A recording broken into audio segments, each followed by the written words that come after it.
Grave, matter of fact. If you contract the rabies virus and begin showing clinical symptoms, your chance of survival drops to virtually zero. The true danger lies in how long the infection stays hidden. The virus can incubate for weeks, months, or even over a year without producing any outward sign that you're dying. It starts with a simple scratch or an easy-to-ignore lick from an infected animal. The virus enters the muscle tissue and remains localized, avoiding the type of massive inflammation that would alert the immune system.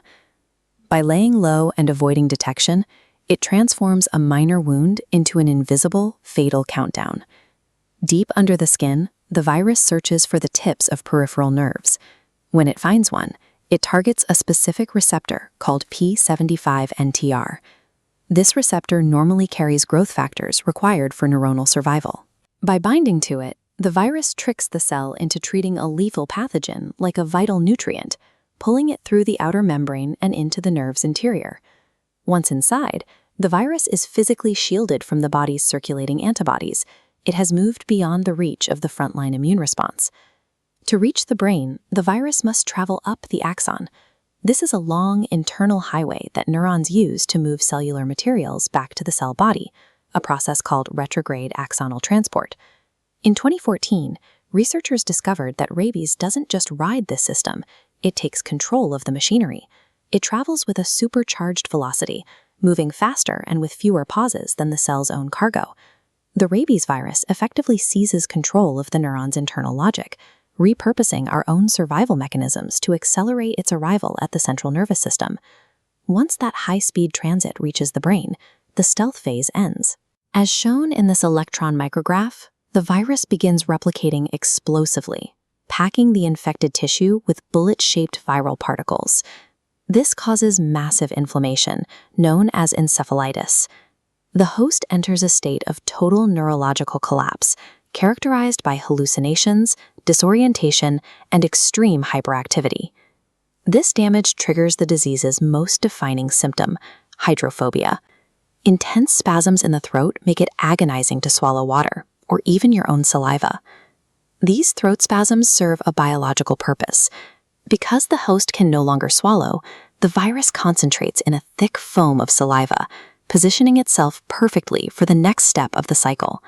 With the virus packed into the saliva and the brain driven toward aggression, wild infected animals, like dogs or raccoons, become highly motivated to bite, actively delivering the virus to a new host. Every symptom, from the hallucinations to the inability to swallow, is a coordinated physiological takeover designed to weaponize the host and spread the infection before death. However, this hijack has one critical vulnerability: distance. Because the virus must physically travel up the nerves to reach the brain, there is a delay between the bite and the onset of symptoms. In 1885, Louis Pasteur gambled that he could use this travel time to save a life. He was presented with Joseph Meister, a 9-year-old boy who had been bitten 14 times by a rabid dog. At the time, his death was considered a certainty.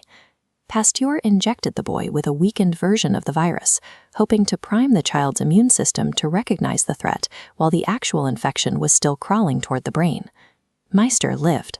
Pasteur's gamble demonstrated that a host could develop solid immunity even after infection, turning what was once an inevitable death sentence into the foundation of modern vaccine science.